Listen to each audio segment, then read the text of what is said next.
Selamat datang di Pojok Santai. Sebelum Anda mendengarkan audiobook ini, kami menginformasikan bahwa channel ini adalah review audio dari buku yang ada di Indonesia. Untuk membaca keseluruhan buku ini kami menyarankan membeli buku aslinya di toko buku kesayangan Anda, baik offline maupun online. Keberadaan channel ini dimaksudkan untuk membantu Anda mendapatkan pengetahuan dari buku-buku kesayangan Anda. Jangan lupa untuk subscribe, like, dan komen.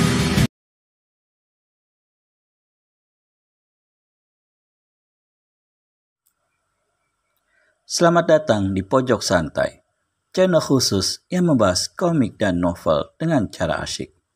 Di dalam perjalanan, Wiro Sableng alias pendekar kapak maut Naga Geni 212 bertemu dengan Dewa Tuak, guru dari Anggini atau Dewi Kerudung Biru. Gerangan, apa yang diinginkan Dewa Tuak? Yuk langsung saja disimak video kali ini.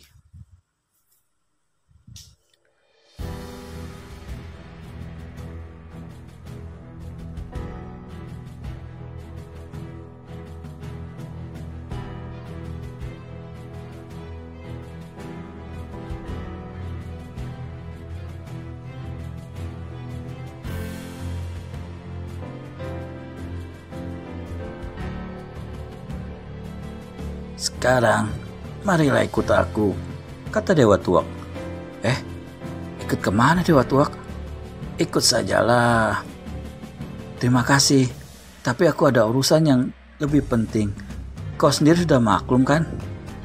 Justru, aku ajak kau untuk pergi ke satu tempat yang ada sangkut pautnya dengan lukisan yang tengah kau cari itu, ujar Dewa Tuak. Mendengar ini, maka Wiro tidak membantah. Keduanya segera meninggalkan tempat itu, memasuki lebih dalam rimba belantara yang jarang didatangi manusia. Menjelang tengah hari, kedua orang ini sampai di bagian rimba belantara yang paling lebat. Pohon-pohon sangat besar dan rapat tumbuhnya. Suasana lengang, sunyi, sedang sinar matahari tak sanggup menembus lebatnya daun-daun pohon yang tumbuh di situ. Udara sejuk seperti di malam hari layaknya. Dewa Tuak melompat ke cabang sebuah pohon yang tinggi. Wiro sampai di cabang dan berdiri di samping Dewa Tuak. Terkejutlah dia. Sekira 20 tombak di bawah sebelah sana, dilihatnya sebuah pondok kayu yang beratap rumbia. Pondok siapakah itu? Tanya Wiro. Dewa Tuak palangkan jari telunjuk di atas bibir, lalu dengan suara perlahan dia berbisik, ikut aku, dan jangan keluarkan suara. Dewa Tuak lantas melompat ke cabang pohon yang lain. Melompat lagi, dan akhirnya mendarat di atas wuwungan atap rumbia tanpa keluarkan suara sedikit pun. Dalam pada itu, Wiro Sableng sudah berada pula di sampingnya. Meskipun atap rumbia itu cukup kuat, namun tanpa mereka mengadakan ilmu meringankan tubuh, pastilah atap itu akan roboh. Dewa Tuak membungkuk dan dengan hati-hati membuat sebuah lubang di atas atap. Dia memberi isyarat agar Wiro melakukan hal yang sama. Maka Wiro pun buat satu lubang di atas atap itu. Keduanya kemudian mengintai ke dalam pondok. Karena di dalam pondok agak gelap, maka mula-mula Wiro tak melihat apa-apa. Kemudian matanya mengintai itu melihat seorang perempuan tua berambut hitam legam berdiri terbungkuk-bungkuk di sudut pondok. Kedua matanya meram, tapi mulutnya yang kempot berkomat kamit. Wiro hendak menanyakan kepada Dewa Tuak siapa adanya nenek-nenek itu. Tapi dia khawatir suaranya terdengar oleh si nenek, maka lantas dia pergunakan ilmu menyusupkan suara.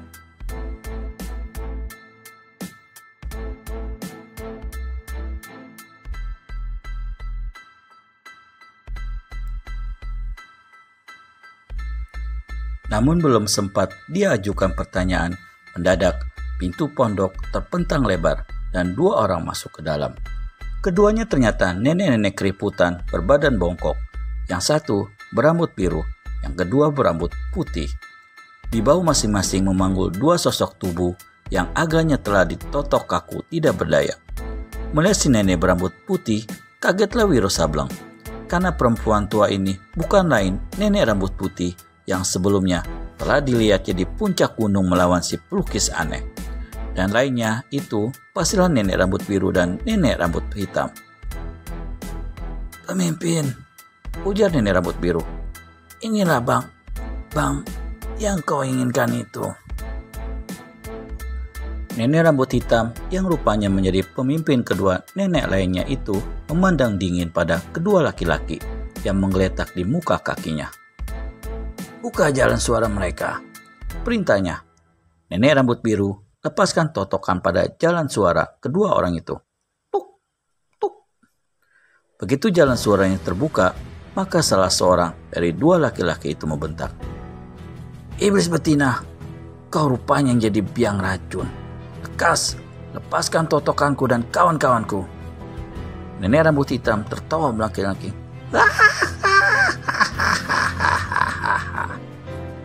"Ketua Partai Angin Timur, aku akan bebaskan kalian berdua jika kau beritahu di mana sarangnya sepasang Elmaut kuning." Terkejutlah Wiro Sableng. Kalau laki-laki yang seorang itu adalah ketua sebuah partai, pastilah ilmunya tinggi sekali. Dan dari situ dapat pula diukur tingginya ilmu nenek rambut biru dan rambut putih yang telah berhasil menawan ketua partai itu bersama seorang kawannya. "Ada apa kau tanyakan sarang kamratku itu?" balas menanya ketua Partai Angin Timur. "Pedebah, aku tak suruh kau bertanya, setan," bentak nenek rambut hitam. Plak! Tamparan nenek rambut hitam melayang melanda sang ketua, membuatnya tergelimpang dan terguling di lantai pondok. Dua buah giginya mencelat mental, sedang bibirnya pecah. Paras ketua Partai Angin Timur membesih. Nyata kemarahan menggelegak dalam dirinya. Tapi karena ditotok, maka yang bisa dilakukannya ialah memaki habis-habisan. Nenek rambut putih menjambak rambut ketua Partai Angin Timur dan menyentakannya hingga laki-laki itu berdiri kembali di hadapannya, pemimpinnya. "Kas terangkan, di mana sarang sepasang Elmaut kuning?" hadik nenek rambut hitam. Ketua Partai Angin Timur mendengus. "Maksudmu untuk mencari lukisan telanjang itu tak akan berhasil, iblis betina." "Betul. Kau mau bilang apa tidak?" Lagi-lagi ketua Partai Angin Timur mendengus. "Aku tidak tahu," sautnya. "Sekalipun aku tahu, aku tak akan bilang padamu." Nenek rambut hitam marah sekali. Diulurkannya tangannya. Sekali remas saja, maka hancurlah telapak dan jari-jari tangan kanan sang ketua.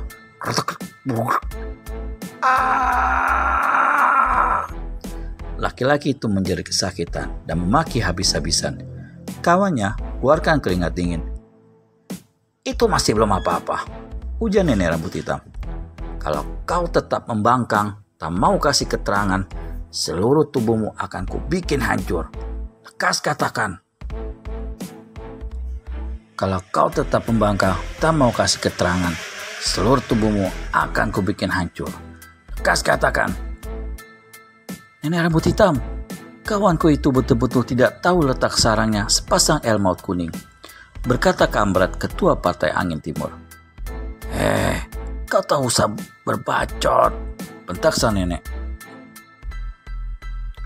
"Kau tak usah berbacot," bentak sang nenek. "Kalau dia tak tahu, kau tentu tahu ya." Pucatlah wajah laki-laki itu. "Ayo lekas, kalian katakan. Kalau tidak, kalian akan disiksa sampai setengah mampus," teriak nenek rambut biru.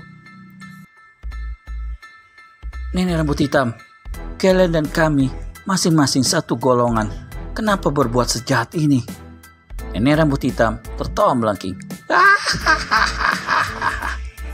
"Kalau kau dan kamratmu tidak mau binasa, percuma, lekas beri keterangan."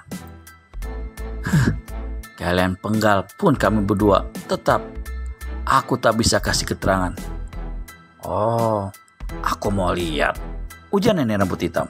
Sekali dia gerakan tangan kanannya, maka tanggallah lengan kiri ketua Partai Angin Timur. Laki-laki ini melolong laksana serigala lapar, mengerikan sekali.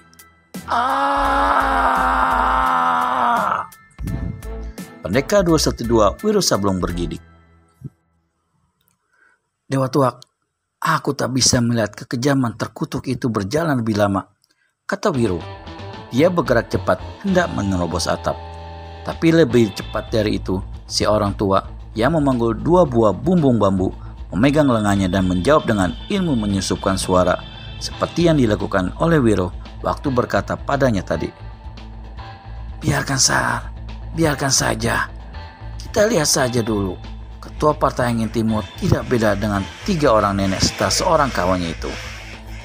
Mereka sama-sama dari golongan hitam, tukang bikin kejahatan di dunia persilatan. Biar saja mereka saling bunuh, kita menonton saja. Tapi ketua Partai Angin Timur berada dalam keadaan tidak berdaya, tukas Wiro Sableng. Peduli amat, sudahlah, kita lihat saja, bentak Dewa Tuak pula. Wiro Sableng menggerutu dalam hati, lalu dia mengintai lagi lewat lubang. Ayo, apa kau masih tidak mau kasih keterangan? Si nenek rambut hitam membentak. Bagaimana kelanjutan interogasi mengerikan oleh ketiga nenek bongkok itu? Temukan jawabannya di video selanjutnya hanya di channel Pojok Santai. Segera subscribe dan tekan tombol lonceng untuk mendapat notifikasi video terbaru dari kami. Terima kasih dan sampai bertemu kembali.